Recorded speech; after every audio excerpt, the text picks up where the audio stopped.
My family is clearly the wealthiest in New York, but even for an $8 takeout order, I still click refund only. The habit came from my previous life. Back then, our housekeeper, Eve Hudson's daughter, Ivy Robertson, had tied herself to a strange transaction system. Every dollar I spent flowed directly into her hands. Ivy used that to her advantage.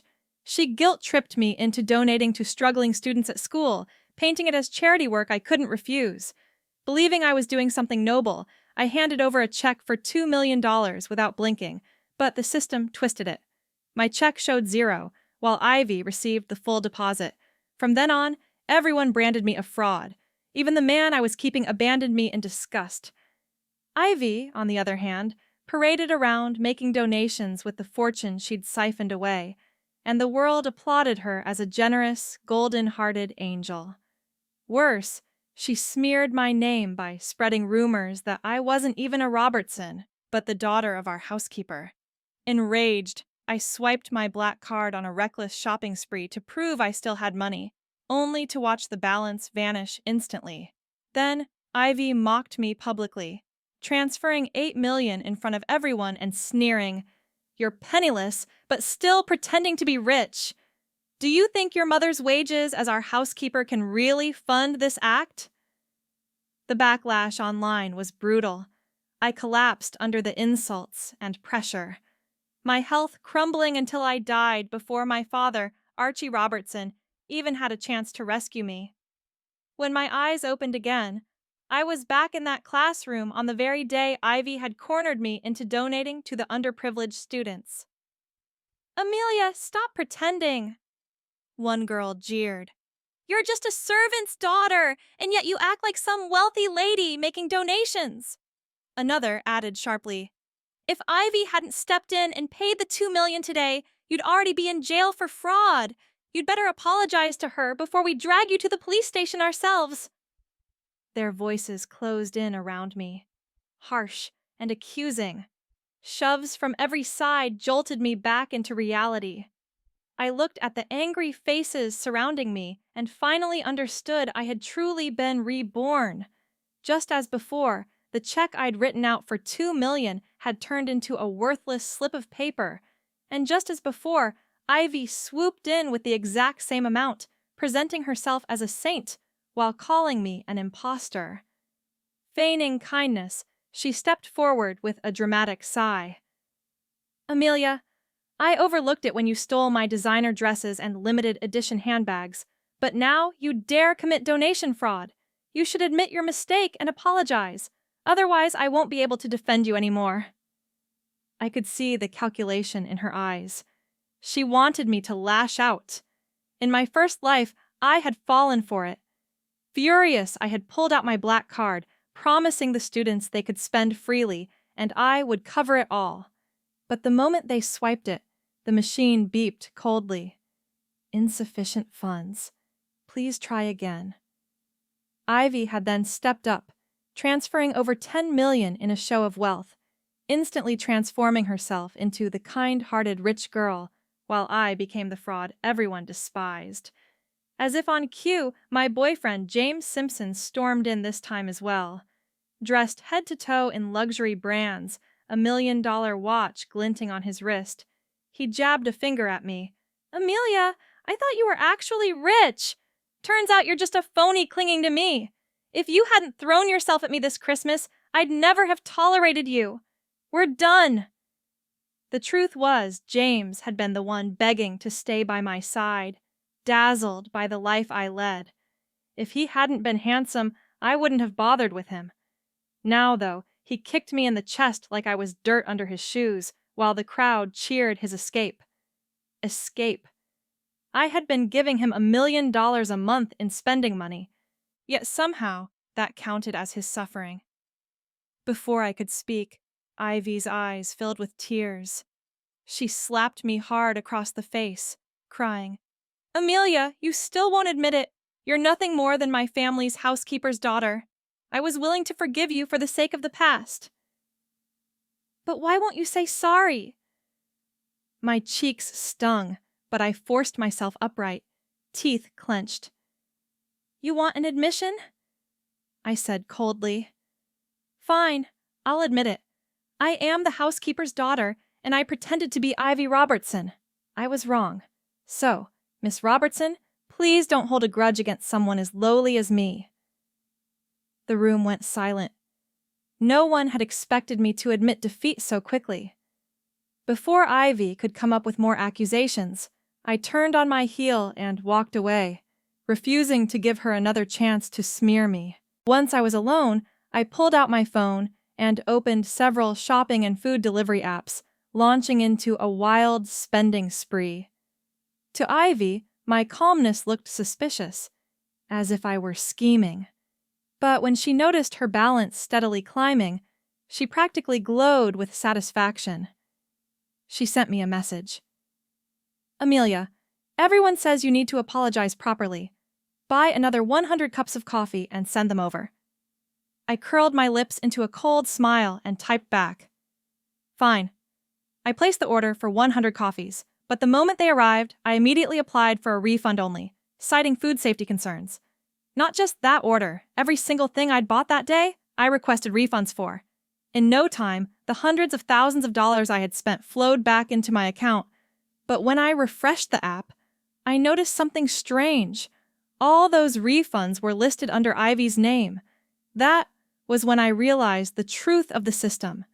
Any money I spent was funneled to her. But once I canceled purchases, the records of income became hers as well, conveniently explaining her sudden wealth. My pulse quickened with excitement. At last, Ivy would choke on the very trap she had set for me. Without hesitation, I went on a $3 million shopping rampage. Clothes, handbags, jewelry, snacks, underwear, even sanitary pads. Nothing was too small. Then I escalated, snapping up haute couture gowns and even a foreclosed suburban house at auction. And after each purchase, I filed for a refund only, returning every single item down to an $8 takeout order. Even with the thrill of watching the system twist against her, and unease lingered in my chest, remembering how rapidly my body had failed in my past life, I decided to head back to the family villa for the weekend. The moment I stepped inside, I froze. Ivy and James were throwing a party right in our living room, surrounded by laughing classmates. When they spotted me, the laughter soured. Their gazes were filled with open contempt. Amelia, you're back.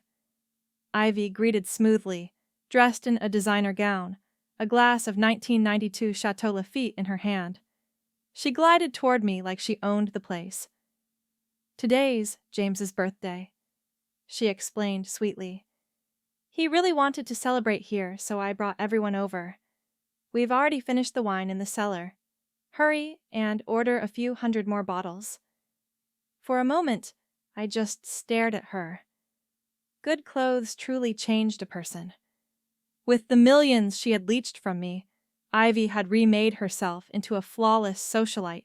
It was hard to believe this was the same girl who once followed her mother into our home as a servant, her coat patched and fraying.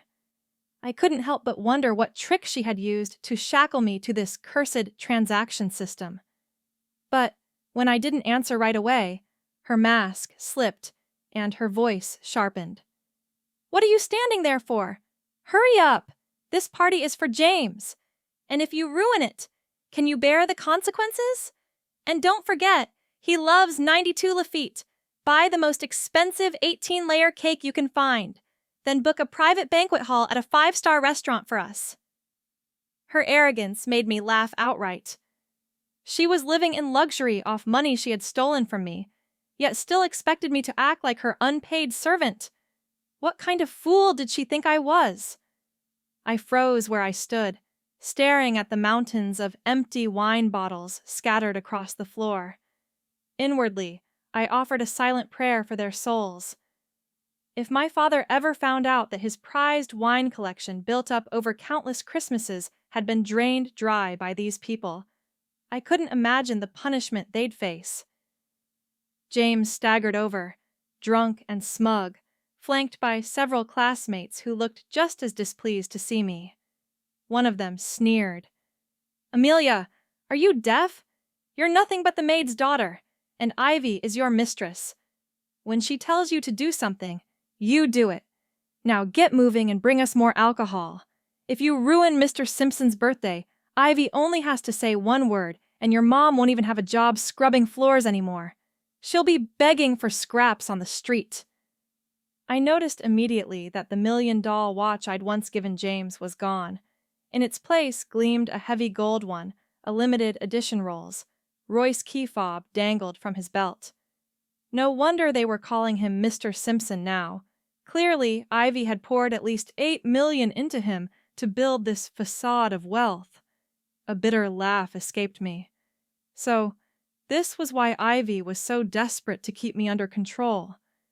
I answered coolly, "Sorry, my allowance is only $1,500 a month. I can't afford your luxuries. If you want to fire my mother, go ahead. She'll pack her bags tonight and leave the villa for good."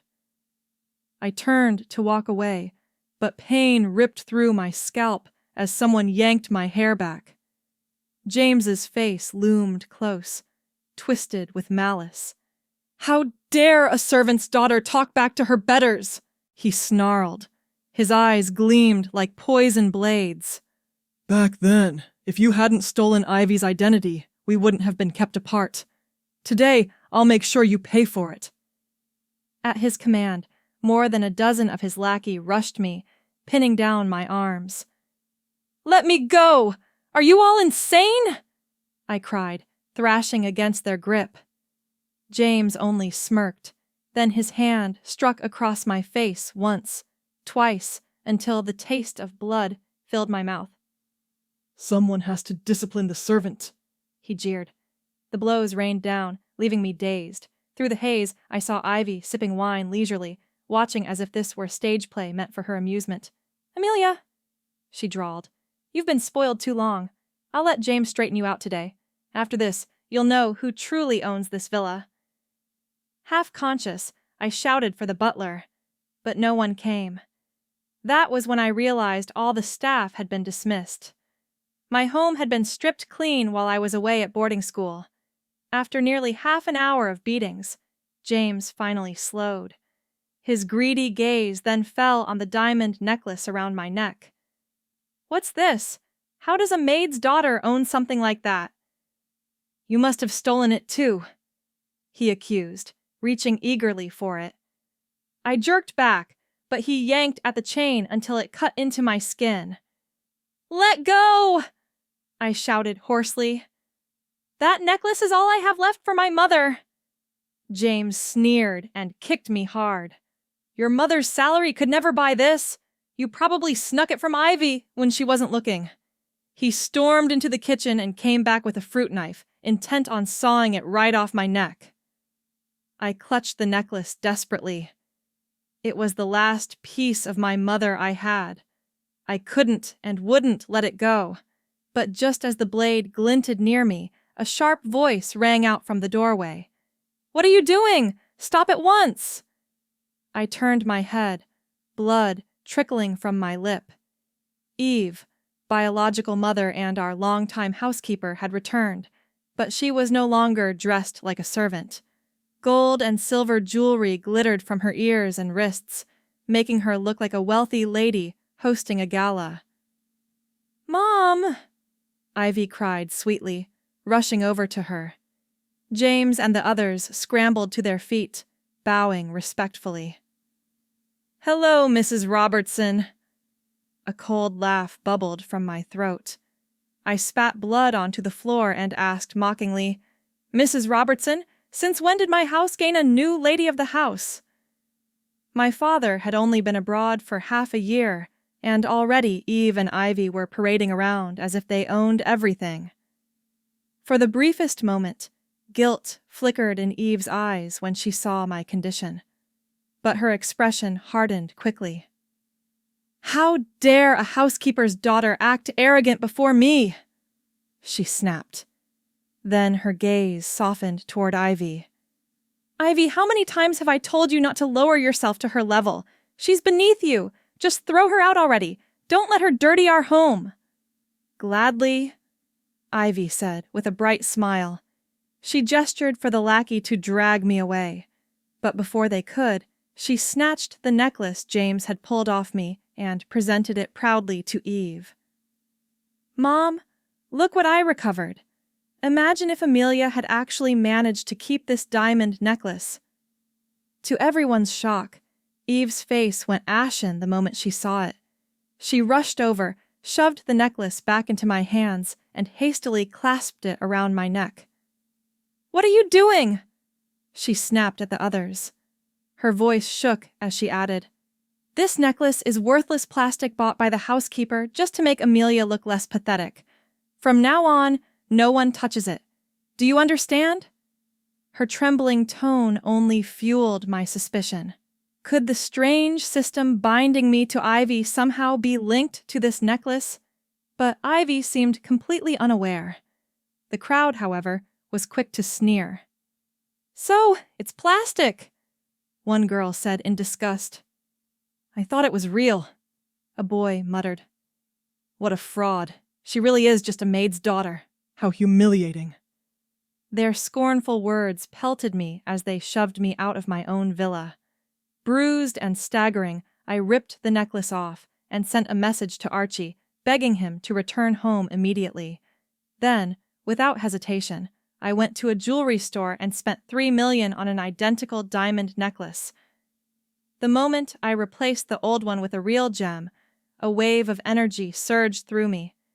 The weakness in my body vanished. The ache in my chest dissolved.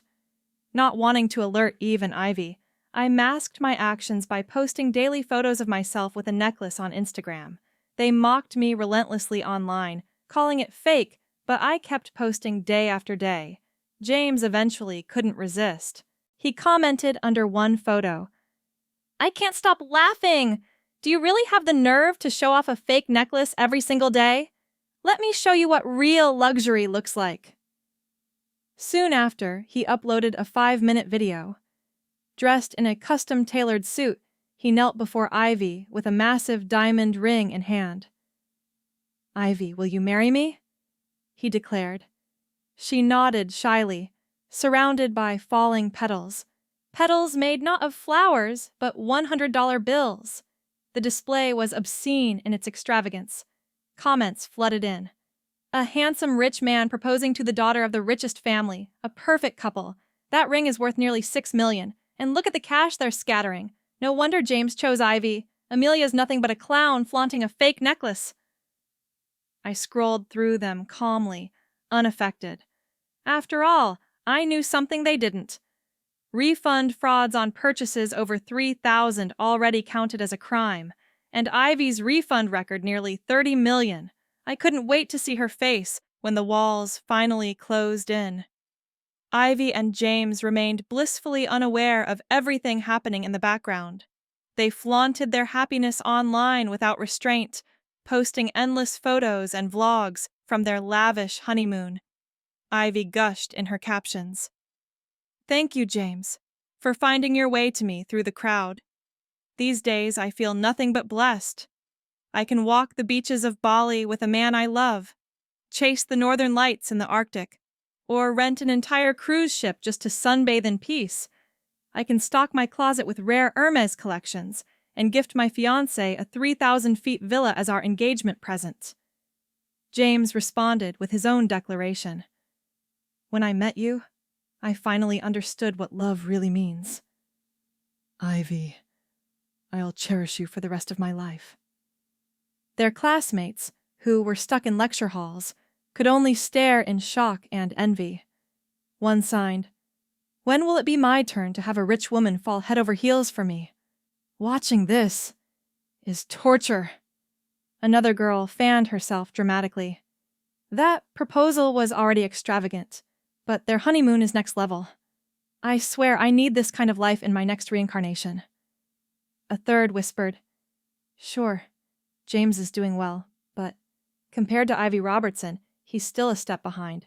He's basically skipped 20 years of hard work by marrying her." It wasn't only the students who were jealous. The vlogs and proposal video quickly stirred up the internet, too. I had uploaded the proposal clip anonymously, and within hours it had gone viral. Some people gushed, others seated, and a handful started digging deep into Ivy and James's personal lives. Soon their private details, social media accounts, shopping records, even student IDs were being shared all over. Ive's name was suddenly on the radar of merchants and luxury brands. I couldn't help but close my phone with a satisfied smile. The next day in class, I barely stepped through the door when waves of congratulations erupted around me. I froze, confused, until Ivy turned with her usual air of entitlement. She stretched out her hand toward me and said, "Amelia, you must have seen the news about James and me. We're tying the knot soon. The class has already given us gifts, but you're the only one who hasn't. I know your family isn't well off, so I don't expect anything extravagant, but you should at least show some effort." Her eyes gleamed with calculation. She knew I'd been spending a lot on luxury items lately, and this was her excuse to squeeze something out of me.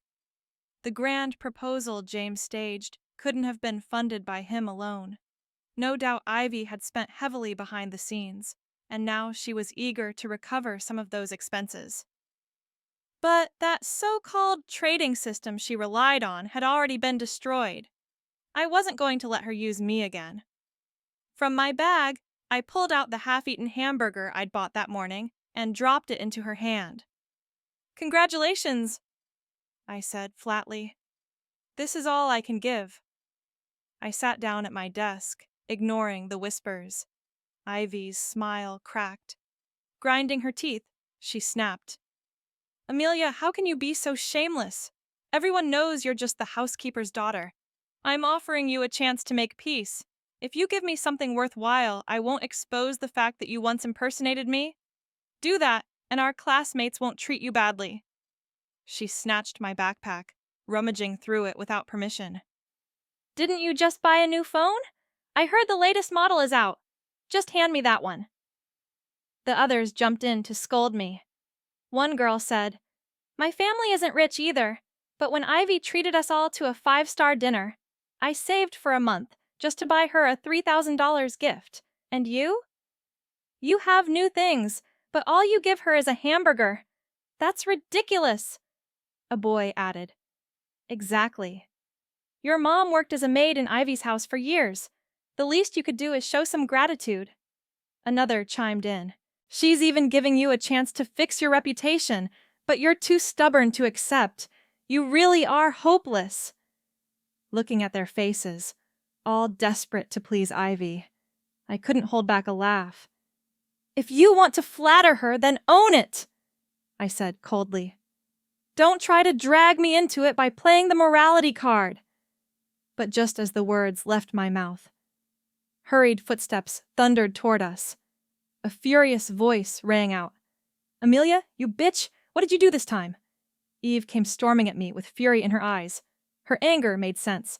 After all, I had convinced Archie to send bodyguards to drive her out of the villa, and I had exposed her shady deeds to the wealthy circles.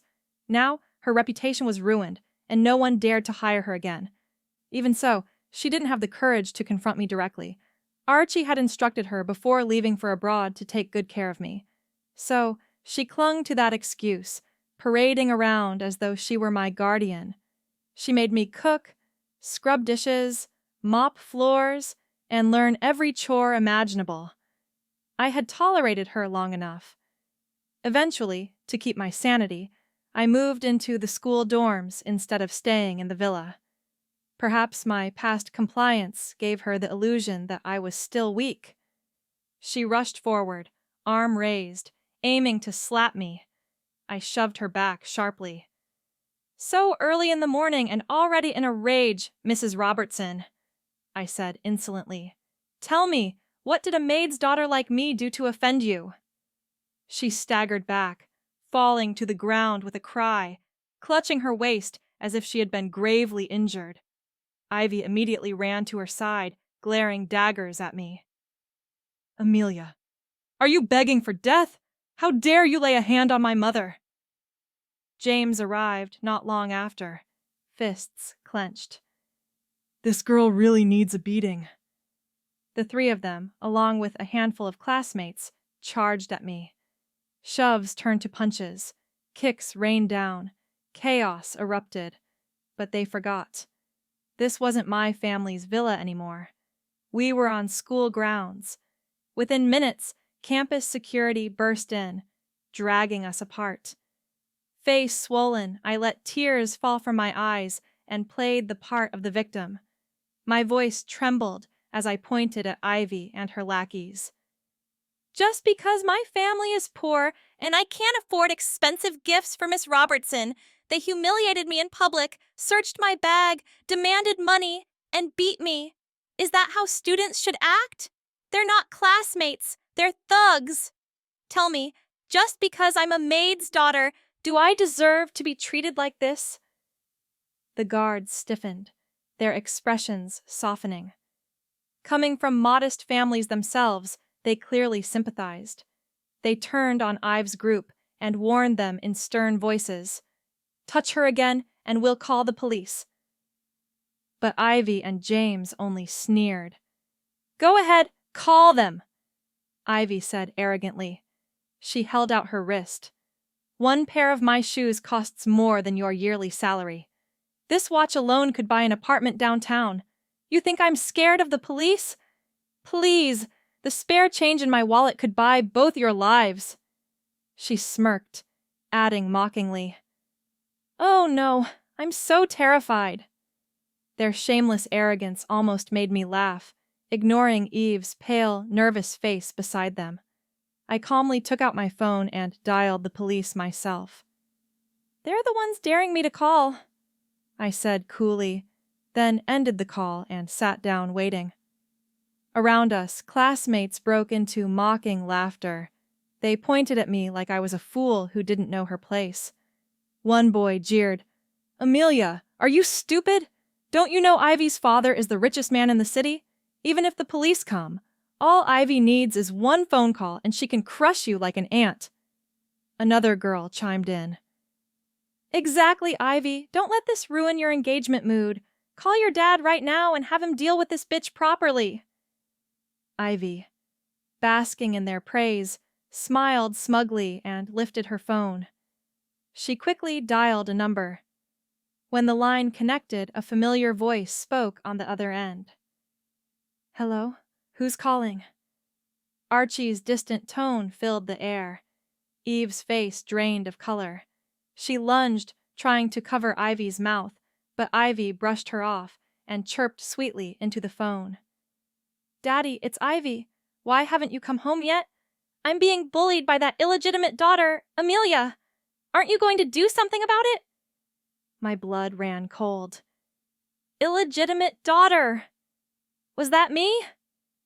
I froze, eyes wide, as Ivy's words echoed through the room.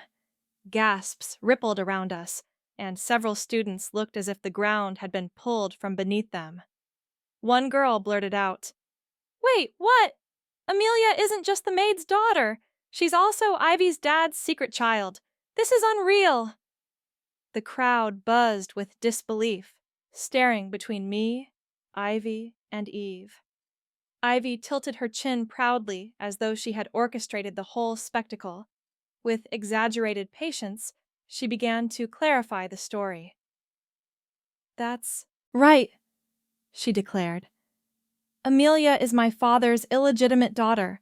Her mother shamelessly seduced him, stole the title of wife, and then gave birth to her. I was willing to tolerate Amelia if she stayed in her place as a servant, but she's been ungrateful. She needs to be taught a lesson. Dad, please come back and deal with this for me. On the other end of the line, Archie's silence burned hotter than any words. He ended the call without saying a thing. Ivy, however, mistook his reaction as silent support. She puffed up proudly and sneered at me. See, he's on his way back right now. Just wait, Amelia. Your time is up. Her threats dripped with arrogance, but she didn't notice Eve's face crumpling in panic beside her. Enough, Ivy. Eve suddenly rose, clutching her side, and tried to drag her daughter away. You need to come with me right now. Why? Ivy resisted, frowning. Dad's coming home. The police will be here soon, and Amelia will finally get what she deserves. Why should we leave? Eve's eyes welled with desperate tears. Just do as I say. We have to go now. Watching their clashing emotions, a suspicion that had been gnawing at me finally pieced itself together. Since my mother's death, Archie had never remarried or allowed another woman into his life. Later, Eve joined our household as a housekeeper, bringing Ivy along. Archie only treated them kindly because Ivy was still a child and happened to share the Robertson name. He asked her to get along with me and looked after them both as a matter of responsibility. But, over time, Ivy twisted that kindness into a fantasy, convincing herself she was his real daughter. And Eve, she wasn't innocent either. Every year, when Archie traveled abroad to honor my mother's memory, Eve schemed to strip me of everything I owned, intending to finish me off once I was weak enough. Then, when Archie returned, she planned to slide into his life as his wife. It was a dangerous plan, one that even included murder. Afraid that Ivy would spill the truth, Eve kept her daughter in the dark about the necklace laced with misfortune. The system's power would have slowly drained my health until I withered away within weeks, leaving behind no trace of foul play. But this time, I was prepared. I had already destroyed that cursed necklace and started reclaiming my life. Before Ivy and Eve could argue further, the police arrived. Still believing she had the upper hand, Ivy crossed her arms and barked orders at them. Finally, you're here. Arrest Amelia immediately. If you don't want my father to hold you accountable, then hurry. She never got to finish. Cold metal clicked around her wrists as the officers snapped handcuffs into place. Ivy Robertson. One officer stated firmly, "You're under arrest for large-scale online fraud. You'll be taken into custody according to the law." Eve's cry hung in the air, stunned and thin. Ivy and Eve both looked as if the floor had dropped away beneath them, and James stood frozen, unsure what to do next. James stammered. "This must be a mistake, right? Ivy would never do anything like that." Ivy, incredulous, shouted, "I am the daughter of the richest man. Why would I risk online fraud? You have the wrong person." The officers, however, were unshaken. They produced stacks of merchant reports and Ivy's account statements, and one of them spoke plainly. "Miss Robertson, these records show repeated refund-only requests tied to your account. The total alleged loss approaches $30 million. You are under arrest." Ivy and Eve spun to look at me, faces contorted with fury. Ivy howled, "Amelia, did you set this up? Are you insane? How dare you frame us?" I kept a look of innocent bewilderment, forcing down a smile that wanted to break into laughter. I replied with mock confusion. "Frame you? How could a housekeeper's daughter possibly buy $30 million of goods, then return them all? I have never seen so much luxury in my life. Who would believe I did this?" Eve bit her lip and said nothing while Ivy cursed. "If not you, then who? You used to steal my things. You pretended to be me. You must have used my account to set this up." I spread my hands and goaded her. "Where's the proof that I touched your accounts? Do you have any evidence?" Furious and cornered, Ivy turned on the police, shrieking, "Arrest her now, you idiots! Why are you handcuffing me? If my father hears about this, you'll regret it." That arrogance changed the officers' expressions. One of them answered evenly, "No matter who your father is, the law applies to everyone. If there is a mistake, we will investigate. For now, you're suspected of large-scale online fraud. Come with us." They cuffed Ivy, and despite her screams and struggles, there was no escape. Eve was taken as well, sobbing as they led her to the squad car. Before the doors closed, she hissed at me. "In atonement only for my ears. You think you figured this out and trapped us? You're foolish. Even if we fall now, I will control your life later. Pay us to fix this. Have your father support us, or I will make sure you die painfully." I looked at her as if she were ridiculous. I reached into my pocket and produced the fake diamond necklace, holding it up casually. I said, "Mrs. Robertson, when you talk about controlling me..." "Is this what you mean? I figured it out long ago. My constant posting of this necklace was to bait you to let you think you had power. You really believed I wouldn't notice. How naive." I smiled, and Eve's face went white. She began to scream, but the officers pushed her into the car and shut the door around us. Some students looked frightened. Others watched with greedy satisfaction at my triumph. James lunged at me, fists raised, spitting curses. "You bitch, even if you got Ivy locked up. Her father will fix this. I'll kill you to avenge her." He swung. Archie arrived at that exact moment, his hand grabbing James's wrist with unmistakable authority. Behind him stood several trained bodyguards, expressions cold and controlled. Archie's voice cut through the chaos, steady and icy. "Whoever touches my daughter will answer to me." Archie's arrival silenced the entire courtyard. His presence was so commanding that no one dared move, though James still spat curses. "Who the hell do you think you are? I've beaten Amelia plenty of times before. Do you really believe you alone can shield that worthless girl?" His arrogance earned him immediate punishment.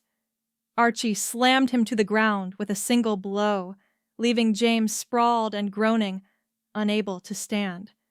The other students, who moments earlier had looked eager to seek justice, froze in terror at the sight of the bodyguards encircling them. Archie's fury only grew darker. Trembling with rage, he ground his heel into James's fingers and demanded, "I am Archie Robertson. Tell me, how many times did you lay a hand on my daughter while I was away?" The name hit the crowd like thunder. "Archie Robertson, the CEO of Robertson Group." A girl gasped, staring at him as if he had stepped out of a news article. Another whispered, confused, "But why is he saying Amelia is his daughter?" A boy muttered, "Didn't Ivy claim Amelia was his illegitimate child? That must be it." Someone else scoffed. "Imagine protecting a maid's daughter while ignoring your own blood. How ridiculous." The gossiping voices only fanned Archie's rage. His roar cut through the chatter. "Silence. I, Archie Robertson, have only one biological daughter, and that is Amelia. Ivy is nothing but the housekeeper's child. Spread these lies again, and you'll answer in court." He hurled down a thick file of evidence, paternity tests, birth certificates, and detailed documents revealing Ivy's real background. No one could argue, no one dared. The students looked at the pile of proof, their faces paling as the truth sank in. One boy muttered regretfully, "So, it was all a scheme by Ivy and her mother. All this time, we wronged Amelia." Shame weighed on them, and they couldn't even meet my eyes. James, still clutching his head, let out a strangled cry. "No! This can't be! Amelia, if I had known you were Mr. Robertson's daughter, I would never have left you. I could have married you. Please, just forgive me. Please." His begging only revealed the truth. He didn't regret hurting me. He regretted losing what he thought he could have gained. Archie didn't waste another second on him. With a curt wave, he ordered his bodyguards to drag James to the police. He had stolen too much of Archie's rare wine collection, and now he would pay for it. Justice came swiftly. Unable to repay the $30 million in damages, Ivy and Eve were sentenced to more than 10 years in prison. James, shattered by the reality he refused to accept, descended into madness. As for the classmates who once bullied me, Archie made sure the school issued severe punishments, stripping them of their pride and standing. And me. For the first time in years, I stood unburdened, ready to claim the bright, unshakable life that had always been mine.